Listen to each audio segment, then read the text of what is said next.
პირველივე რაც ხიდე გამოსვლისთანავე თქვი, იყო რომ ყველა ჩვენს მეგობარს, ყველა ჩვენს თანაპარტიელს, ყველა ჩვენ პარტნიორ პარტიის თავმჯდომარეს, კოლეგებს და შემდეგ, როდესაც შევხვდები, აი ამის შემდეგ გამოვაცხადებ გადაწყვეტილებას. ახლაც მიმაჩნიას იყო ერთ-ერთი სწორი გადაწყვეტილება, რომელიც მივიღე მეგობრებთან ერთად და ისო დღეს ვარ თელავში, ეს არის ნაწილი ამ ჩემს მიერ წარმოდგენილი მოკლევადიანი გეგმის. შეუძლებელი იყო, დაუშვებელი იყო და უბრალოდ მიუღებელი იქნებოდა ციხიდან გამოსვლისთანავე მიმიღო გადაწყვეტილება თუნდაც მეორე დღეს მეგობრებთან ერთად პარტიაში, ხო? ეს ერთი რაც არის ძალიან მნიშვნელოვანი, რომ გქონდეს ძალიან მჭიდრო ურთიერთობა საზოგადოებასთან, გქონდეს ჩვენს ხარდაჭერებთან მთელი ქვეყნის მასშტაბით ურთიერთობა, რომ ისინი იყვნენ ჩართულები ამ პროცესში, რასაც ქვია უმნიშვნელოვანესი გადაწყვეტილების მიღება, რომლის წინაშე ვდგავართ და არაერთი ასეთი გადაწყვეტილება იქნება მისაღები უახლოეს პირობებში სხვა მიმართულებით და ეს გადაწყვეტილება როგორც გამოცხადდება, ამის შემდეგ კიდევ უფრო მაღალი ტემპით ვაპირებ მთელ საქართველოში კამპანიის ჩატარებას.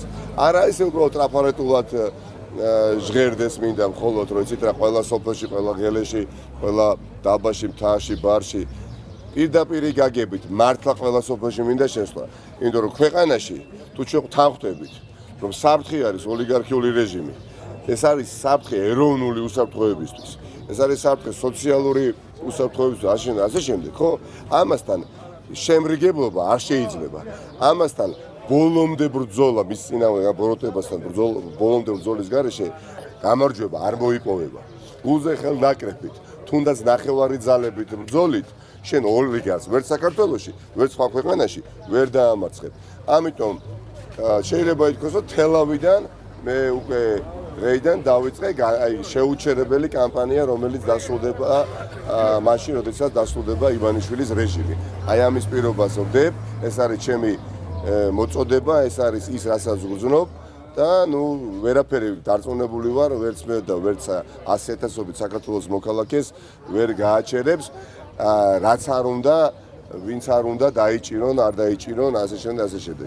სიმართლე არის ერთი და ეს სიმართლე აუცილებლად გაიმართოს. შენ თქვი რომ გამარჯვების კამპანია უნდა იყოს, სოირამდე მოახერხებთ. მოახერხებთ, იმიტომ რომ ჯერა საკუთარი სიმართლის, მჯერა მე განსაკუთრებით და უამრავ ადამიანს ჩემს გარშემო საკუთარი უნდარჩვევების, კვალიფიკაციის, რეპუტაციის ჯერა რომ ვართ მართლები. და რამ უნდა შეგვიშალოს ხელი? ციხემ შემიშალა ხელი? არა მგონია, გაცილებით უფრო ძლიერად გუზნობა ხათავს, ვიდრე მანამდე. განსტამაქ რომ აი რამდენიმე ადამიანის ენერგია მომეცა კიდევ უფრო მეტი ვიდრე მანამდე. და ეს ყველაფერი უნდა გადაეჭოს ახლა მთელ საქართველოს და გადაედება. ხალხი ჩვენ გვიყურებს, რამდენად ვართ მართლები, გუწმელები და თავდადებულები. შეუძლებელია მხოლოდ საუბარი იმაზე, რომ ჩვენ ხალხთან მჭიდრო ურთიერთობას ვაპირებ და ეს ყველაფერი ხდება უბრალოდ ტელესტუდიებში, ხო? ეს უნდა დასრულდეს და ხალხმა უნდა დაგვინახოს ჩვენ ყველგან. და როგორც ერთი მთლიანი ერთობა და მუშტი ისე შეიკრება და შედუღავდება მთელ საქართველოში ერთობა და ვერც მურუსიძე, ვერც ივანიშვილი, ვერც ჩინჩალაძე, ვერც ღარიბაშვილი, ვერც კალაძე და ვერავინ ეს ადამიანები, ვინც არიან ოლიგარქის რეჟიმის, ოლიგარქიული რეჟიმის აღურები, ვერ შეინარჩუნებენ მიტაცებულ ძალაუფლებას.